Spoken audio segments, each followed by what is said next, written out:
के बालेन्द्र शाह बालेन विश्वकै कान्छो प्रधानमन्त्री हुन् त? बालेनको जन्म 27 अप्रिल 1990मा भएको हो। आजको मिति अनुसार हेर्ने हो भने बालेनको वास्तविक उमेर 35 वर्ष 10 महिना 21 दिन रहेको छ। अब कुरा गरौँ के उनी विश्वकै कान्छा प्रधानमन्त्री बन्दैछन् त? आउनुहोस् यसको बारेमा छोटकरीमा कुरा गरौँ। विश्व इतिहासमा हेर्दा अहिलेसम्मकै कान्छा प्रधानमन्त्री युनाइटेड किङडम अर्थात् युकेका विलियम पिट द यङ्गर थिए।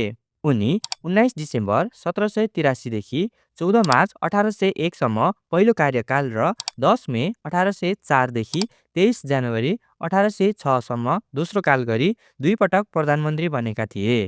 उनी पहिलो पटक प्रधानमन्त्री हुँदा मात्र 24 वर्ष 205 दिनका थिए। उनी पुरा विश्व इतिहासमै अहिलेसम्मकै कान्छा प्रधानमन्त्री पनि हुन्। दोस्रो नम्बरमा अस्ट्रियाका जेबास्टियन कुर्च रहेका छन्। उनी 18 डिसेम्बर 2017 देखि 28 मे 2019 मा पहिलो कार्यकाल र 7 जनवरी 2020 देखि 11 अक्टोबर 2021 मा दोस्रो कार्यकाल गरी दुई पटक अस्ट्रियाका प्रधानमन्त्री बनेका थिए। उनी पहिलो पटक प्रधानमन्त्री हुँदा मात्र 31 वर्ष 3 महिना 21 दिनका थिए। त्यसैगरी तेस्रो नम्बरमा पोल्यान्डका वाल्डेमार पावलाक रहेका छन्।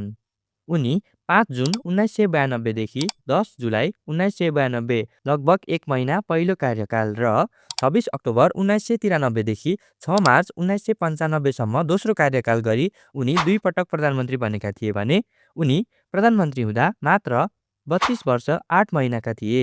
चौथो नम्बरमा फिनल्यान्डकी सान्ना मारिन रहेकी छन्। उनी विश्वकै सबैभन्दा कान्छी महिला प्रधानमन्त्री पनि हुन्। सान्ना मारिन 10 डिसेम्बर 2019 देखि 20 जुन 2023 सम्म फिनल्यान्डकी प्रधानमन्त्री भएकी थिइन्। उनी प्रधानमन्त्री हुँदा मात्र 34 वर्ष 24 दिनकी थिइन् र पाँचौं स्थानमा फ्रान्सका गाब्रिएल अत्ताल रहेका छन्।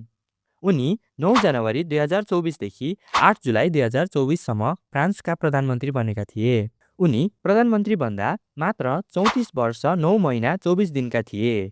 नेपालकै इतिहासमा पनि सूर्यबहादुर थापा पहिलो पटक 26 फेब्रुअरी 1963 मा प्रधानमन्त्री बनेका थिए। उनी पहिलो पटक प्रधानमन्त्री बन्दा मात्र 34 वर्ष 1 महिना 5 दिनका थिए।